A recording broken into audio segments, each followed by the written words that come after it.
What if, Mr. Hankin, if you could convince a historical figure to right one of their wrongs, which historical figure would you choose and why? And which wrong would you ask them to right and why?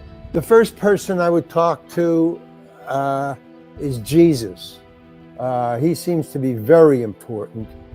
And I would just tell him to just keep it down. People don't want to hear what you have to.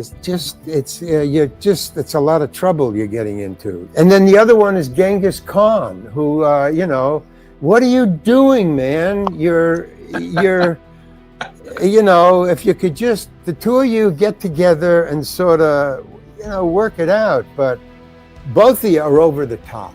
And I don't think the planet understands what this guy was saying. And then he was talking about love and love and love, and what did they do? They killed him. What world does that? And I don't know what the hell we're doing with this planet. So Jesus either wasn't saying enough or too much, and Genghis Khan was just over the top, man.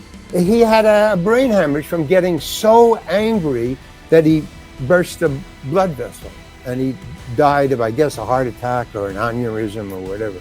So those are the two guys. I would just say, rethink how you're presenting your point of view.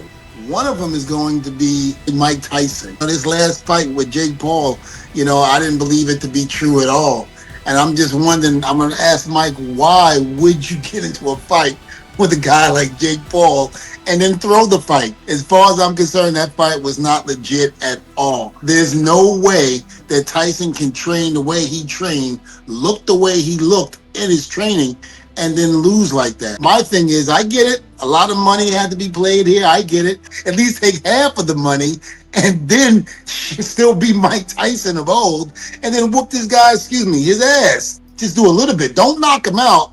Play with him. It's like a dog playing with a little animal, and he kind of plays with him, smacks him around a couple of times, and before he, annihilates him, he basically takes him out. My second one would have to be the whole controversy between LeBron and Michael Jordan. He's the only man that I know that can put fear in his opponents on the opposite side of the court and back up what he said he was going to do. Now, LeBron, I'm a big fan of LeBron James, but I don't think he had that same fear that Mike put into people like he did, like today. Today, LeBron is a very good player, but not on the same caliber as a Michael Jordan. I thought about this, long and hard. I didn't necessarily want to go political, but this was something that jumped out at me that I felt was kind of a catalyst for what we've been doing for the last 10 years.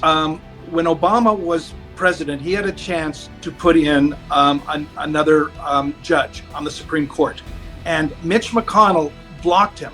In fact, he reveled in the fact that he could do that he could say, listen, you know what, you still have 11 months left in your presidency, but tradition states there are other things that have happened this way, and we are going to block anything that you bring up. It just mind-boggling, the hypocrisy, and that just stands out. And it's something that I think you've lost the trust of American people, and they don't know where to find their information. Mr. Larry Hankin, our thought-provoking question, our final one: if humanity were put on a trial by an advanced race of aliens, how would you defend humanity and argue for its continued existence? A plea bargain. The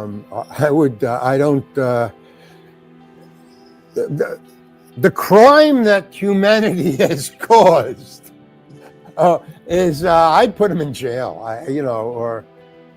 I don't think I would let Homo sapiens off scot-free. There's just too much to blame. They've done too much damage, Homo sapiens. So a plea bargain is, I guess, the only way to go, or throw yourself on the mercy of the jury. But I don't know how to defend them, so I don't know how to defend Homo sapiens. Is defending any hope, Larry? Is there any hope? We can't go back. We can't turn it off. We can't change the planet anymore. It's going. So I think we've passed the point of no return. I think last week, I think January 3rd, I think was the time when past the point. So I don't have much hope. I got my fingers crossed. Everybody that's, up there, that is pulling the shots, they're the ones that's causing this. Because again, war makes money. You bet, man. Somebody has to pay for it. Somebody has Exactly. and somebody has to make profit. Oh man, I wish Richard would have went before me. I could have ran off of him. Yeah. Oh gosh. I don't know how I would honestly try to defend it. I mean, God, so much stuff, over the years, and so many things that we've seen, even stuff that we touched about, the wars, a lot of the wars we had no business being in. How do you defend that? How do you defend us being in a war that we had no business being in the first place? Can I just make a comment on that? Sure.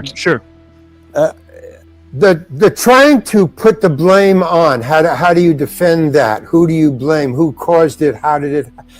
I blame Homo sapiens. I can't blame one person because It's been going on since there were Homo sapiens. And I just read today where somebody said, what other species on this planet destroys their own environment?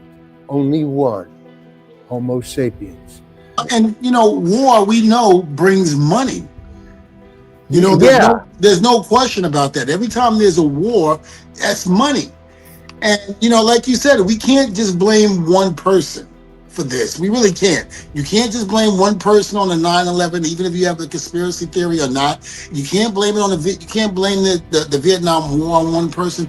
It's a collective group of people that work in the politics business that actually did it. All right. Well, Larry mentioned Homo sapiens are kind of like the reason we are where we are. But Homo sapiens evolved out of Cro-Magnon. The Cro-Magnons were there before. The reason they went away was because their intestinal tubes weren't long enough. They couldn't digest the foods as cleanly as then Homo sapiens who took over. But as we grew, as we went from groups, small groups, to clans, to a village, to a city, to a town, to a country, we evolved along the way, and we brought certain things along with us. We brought wheat. One of the biggest things of the 20th century, as far as being made, was barbed wire. Barbed wire all of a sudden changed the whole outlook of how people could keep their cattle in their own pens, which comes down to commerce, because it's my cattle, not your cattle. I'm going to sell this. When we've got a race of people that have come to put us on trial, it's like, okay, well, if you've been watching us, how did you guys evolve? How did you get to the point where you could travel millennia through this galaxy? I mean, aren't you in the same place years and years and years ago that we are now? So, maybe cut us a little bit of a break. We learn from our mistakes, and then we go back and we have to relearn that mistake, 4 or 5 times. Sometimes, that's why what evolution is all about. That's what it's called, evolution. Yes. And it's called well, we're in the early stages of the revolution. We've got a lot more to learn, man. Because we certainly hope so. I certainly hope so. Because if we don't, maybe you'll be afraid that we will then start putting wars somewhere else. But until that time comes, we're still working it out. We're still, give us some credit. We, look at our art, look at our literature, look at what we've created on the good side of the spectrum. All right, can I ask you a question, Richard? Yeah. The question is, okay, I agree with what everything you're saying, but my comment on it is, does that get us to extinction or to the stars and the rest of the universe? I say it's bringing us pretty close to extinction because we're not learning fast enough. Well, that's just what I'm saying. Also in the wrestling business, we always say, It can't be a me type of thing. In order for me and my opponent to be able to work together and to be able to entertain the people when they're watching us, we both got to be on the same page. We want to have hope. We want to believe that it's going to get better. Not a bleak guy. Is what we just said. You could have a commander-in-chief that hits all the categories that mean something to us, right? When they take care of the education system here, maybe they do a good job of doing that. The problem is that once they become the predecessor, a lot of their policies can be essentially whitewashed, taken away completely. The system doesn't allow long-term prosperity. That's the issue.